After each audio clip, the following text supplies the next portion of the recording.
Hi, it's Mrs. Stubbs going to podcast over literary terms 61 through 75. It's the last 15 in your packet. Okay, the first one that you have is anaphora. Anaphora, as the definition says, is the deliberate repetition of a word or phrase at the beginning of several successive verses, clauses, or paragraphs. So whenever you repeat a phrase several times for emphasis, you see it a lot in speeches. An example that you have is actually from a speech. It's Dr. Martin Luther King Jr.'s speech, I Have a Dream. If you ever read the full transcript of his speech, you'll see that he does this a lot. And it's a really good rhetorical device. So by that I mean it's a real effective way to get your audience's attention and to connect your ideas.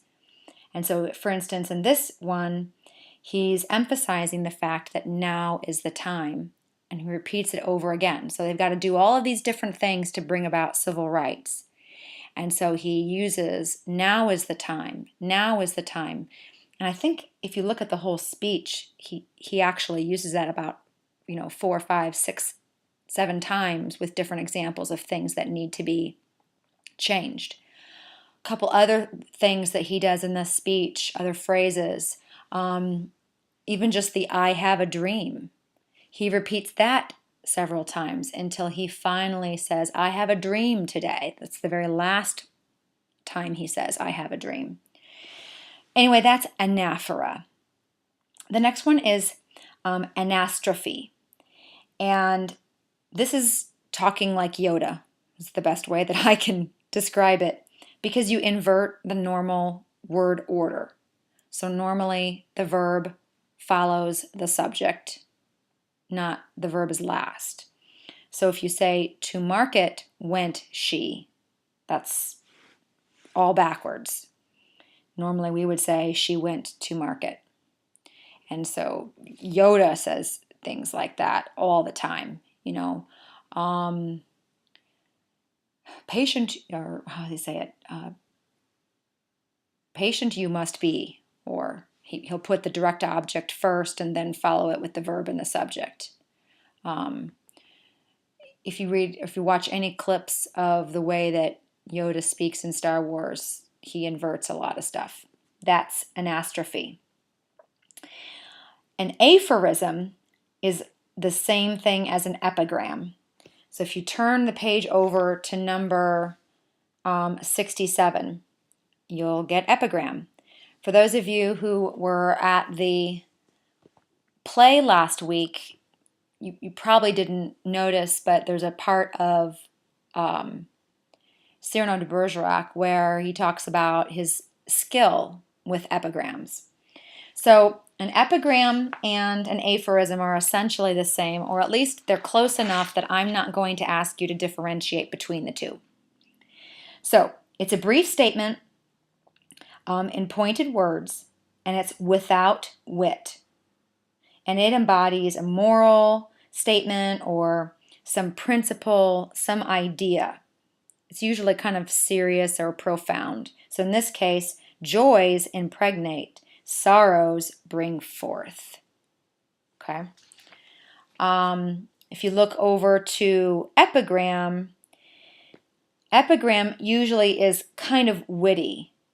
But, for you to figure that out, what's witty and what's not witty, and even this example that we give from Pope, hope springs eternal in the human breast, how is that more, or less witty than the other one?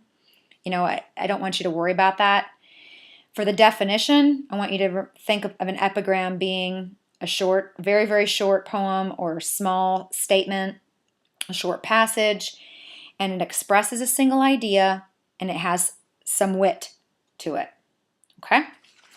An aphorism is very similar to that, only it's not trying to be clever or funny. It's just trying to sometimes make a very profound statement. It's not trying to be funny or anything like that. I think there's a statement by Oscar Wilde that said, every comedy ends with a marriage.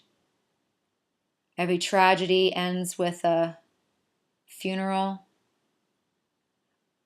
And I think he flips it around and says it should be that every comedy has a funeral and every tragedy ends with a marriage. I can't. Okay, now I'm just butchering this because I can't remember the quote exactly. But it was kind of funny. He was implying that it should be the other way around because marriage is a tragedy. That he was trying to be clever, and naturally I screwed it up. So I can't prove how it was clever, but that would be more of an epigram because it's meant to be kind of funny and true, whereas an aphorism is just meant to be true and very provocative. Okay. All right. I won't be giving you an example and asking you to differentiate between the two. That will just be a definition that you have to remember. All right. Canon, or the term that we use when we're talking about a body of literature, could be poetry, could be novels, could be memoirs, short stories, that are generally accepted to be exceptional, worthy of study, important or important in some way. So for instance, if I said that The Kite Runner is a relatively new addition to the canon, the literary canon, that is saying that this group of literature that we all consider to be classic and worthy of study, The Kite Runner is a fairly new member of that literary canon. That's what canon means. Craft, we've talked about several times. It really is looking at all the tools that a writer uses. What are all the little devices that a writer uses to create their story? It's slightly different than style. It means that it's kind of like this. A writer's style might be the way that their craft is unique. So craft is more specific to all the tools that anyone would ever use, whereas style refers to the way that you use those tools. Okay? Diatribe, you probably remember this from etymology, or at least I'm going to pretend that you do. Diatribe is angry words, basically. It's just like hate speech. So you can think of it like a rant. You can think of it like a very, very harsh criticism. And so when we see diatribe in literature, it means that there's a lot of perhaps an angry section that is pretty pointed about something in society. Okay, that's how you might apply that word to literature.